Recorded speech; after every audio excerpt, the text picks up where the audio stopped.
ATM আজহারের মুক্তি না হয় বিস্মিত ও ব্যথিত জামাত। প্রিয় দর্শক শ্রোতা, জামাত নেতা এটিএম আজহারুল ইসলামকে আপনারা সবাই চিনেন। এটিএম আজহারুল ইসলামের এখনও মুক্তি না হয় আমরা হতাশ নই উল্লেখ করে দলটির সেক্রেটারি জেনারেল অধ্যাপক মিয়া গোলাম পরোয়ার বলছেন, তবে আমরা বিস্মিত ও ব্যথিত। প্রিয় দর্শক শ্রোতা, জামাত এটিএম আজহারের মুক্তিতে কি জামাতের আসলে ভূমিকা রয়েছে? কি মনে হচ্ছে আপনাদের? অবশ্যই সেটি আপনারা কমেন্ট করে জানাবেন।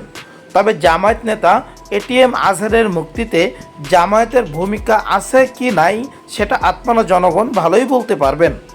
আজকে মঙ্গলবার 22 এপ্রিল সুপ্রিম কোর্ট প্রাঙ্গণে সাংবাদিকদের প্রশ্নের জবাবে তিনি কথা বলেন, মিয়া গোলাম পরোয়ার 8 মাস আগে স্বৈরশাসক শেখ হাসিনার পতন হয়েছে।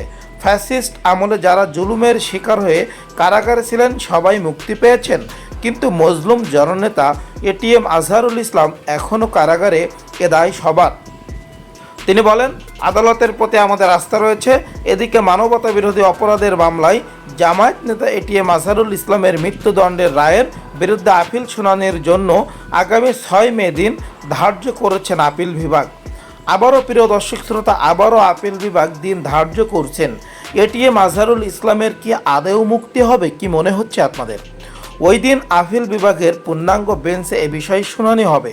6 মে আপিল বিভাগের কার্যতালিকায় জামায়াত নেতা আজহারের আপিল কার্যতালিকায় শীর্ষে থাকবে বলে আদেশে বলা হয়েছে। প্রধান বিচারপতি ডক্টর সৈয়দ রেফাত আহমেদের নেতৃত্বে 4 বিচারপতির আপিল বেঞ্চে এ আদেশ দেন।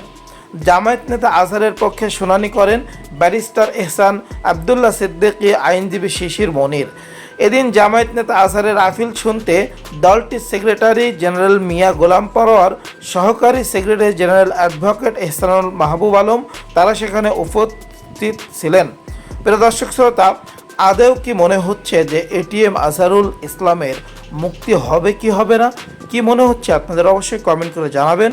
সকলকে অসংখ্য ধন্যবাদ। সবাই ভিডিওটি শেয়ার করে সঙ্গে থাকবেন। আসসালামু আলাইকুম ওয়া রাহমাতুল্লাহ।